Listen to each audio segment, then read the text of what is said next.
ప్రజాభీష్టానికి అనుగుణంగానే మండలాలు, జిల్లాల పునర్వ్యవస్థీకరణ ప్రక్రియ జరగాలని ముఖ్యమంత్రి కేసీఆర్ స్పష్టం చేశారు. విజయదశమి నుంచి కొత్త జిల్లాల నుంచి పాలన సాగేలా కార్యాచరణ ప్రణాళికను ఖరారు చేశారు. రాజకీయ పార్టీలు, ప్రజాప్రతినిధులు, ప్రజల అభిప్రాయాలన్నింటినీ పరిగణలోకి తీసుకునే పునర్వ్యవస్థీకరణ ప్రక్రియ పూర్తి చేయాలని అధికారుల్ని ఆదేశించారు. రాష్ట్రంలో జిల్లాలు, రెవెన్యూ డివిజన్లు, మండలాల పునర్వ్యవస్థీకరణకు శ్రీకారం చుట్టిన ప్రభుత్వం అందుకు సంబంధించిన కార్యాచరణ ప్రణాళికను ప్రకటించింది. విజయదశమి పర్వదినం నుంచి కొత్త జిల్లాలు ఆవిర్భవించేలా నిర్దేశిత ప్రణాళికను ఖరారు చేసింది. జిల్లా కలెక్టర్లతో ముఖ్యమంత్రి జరిపిన సమావేశంలో ఈ షెడ్యూల్ను ప్రకటించారు. దీని ప్రకారం మండలాలు, రెవెన్యూ డివిజన్లు, జిల్లాల ఏర్పాటుకు సంబంధించిన నివేదికను కలెక్టర్లు ఈ నెల 20వ తేదీలోపు భూపరిపాలనా శాఖ ప్రధాన కమిషనర్కు పంపాలి. సీసీఎల్ఏ సహా రాష్ట్ర ప్రభుత్వ ప్రధాన కార్యదర్శి వాటికి తుది రూపునిచ్చి ప్రభుత్వానికి నివేదించాలి.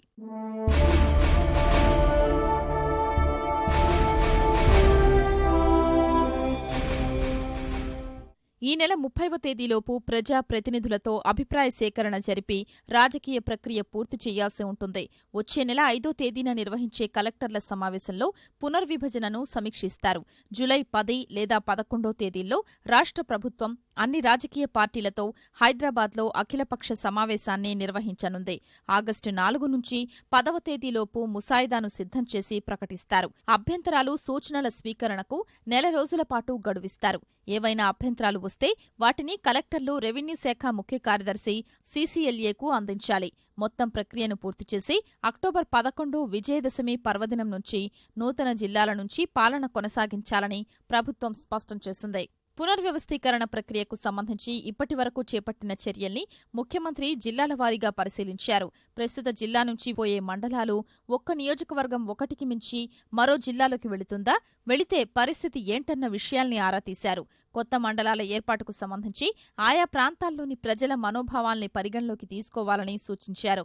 ఒక్కో మండలంలో 40 నుంచి 50 వేల జనాభా ఉండాలని, సుమారు 1,50,000 జనాభాతో అర్బన్ మండలాలు ఏర్పాటు చేయాలని సీఎం చెప్పారు.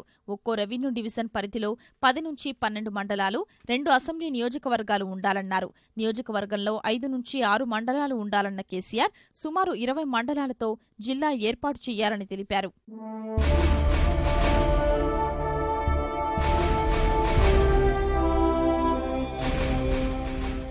ప్రస్తుతం ఉన్న నియోజకవర్గాన్ని ప్రామాణికంగా తీసుకోవాల్సిన అవసరం లేదని స్పష్టం చేసిన ముఖ్యమంత్రి ప్రజల అవసరాలు, మనోభావాల్ని పరిగణలోకి తీసుకుంటూ శాస్త్రీయంగా ముందుకెళ్లాలని చెప్పారు.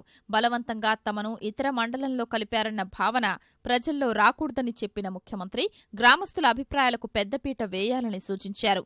వ్యక్తులు రాజకీయ కోణంలో కాకుండా ప్రజాక్షేమమే ధ్యేయంగా నిర్ణయాలు ఉండాలని తెలిపారు. కొత్త జిల్లాల ఏర్పాటు నేపథ్యంలో జిల్లా కేంద్రాలు, ఉద్యోగులు, భవనాలు, మౌలిక సదుపాయాలపై ముఖ్యమంత్రి కలెక్టర్లు అధికారులతో చర్చించారు. జిల్లా కేంద్రాలు అభివృద్ధి కేంద్రాలుగా మార్చేందుకు ప్రణాళికలు రూపొందించాలని తెలిపారు. జిల్లా కేంద్రాల్లో ప్రభుత్వ భవనాలు నిర్మించేందుకు అవసరమైన భూముల్ని గుర్తించాలన్నారు. కలెక్టర్, పోలీసు, జిల్లా పరిషత్, న్యాయస్థాన కార్యాలయాలు ఒకే చోట ఉండేలా చర్యలు తీసుకోవాలని తెలిపారు. ఉద్యోగులు, సిబ్బంది అవసరాలపైనా అధ్యయనం చెయ్యాలని సూచించారు. అన్ని విభాగాల నివేదికల్ని ఈ నెల 20వ తేదీలోపు నివేదించాలని ఆదేశించారు. కొత్త జిల్లాలకు అనుభవజ్ఞులైన ఉద్యోగుల్ని కేటాయించాలని అధికారులకు సూచించారు. విజయదశమి పర్వదినం నుంచి కొత్త జిల్లాల నుంచి పాలన సాగాలన్న ముఖ్యమంత్రి కలెక్టర్తో పాటు సంబంధిత జిల్లా యంత్రాంగమంతా అదే రోజు బాధ్యతలు స్వీకరించాలని స్పష్టం చేశారు. అందుకనుగుణంగా ప్రణాళికలు రూపొందించుకుని పనులు వేగంగా పూర్తి చేయాలని సూచించారు.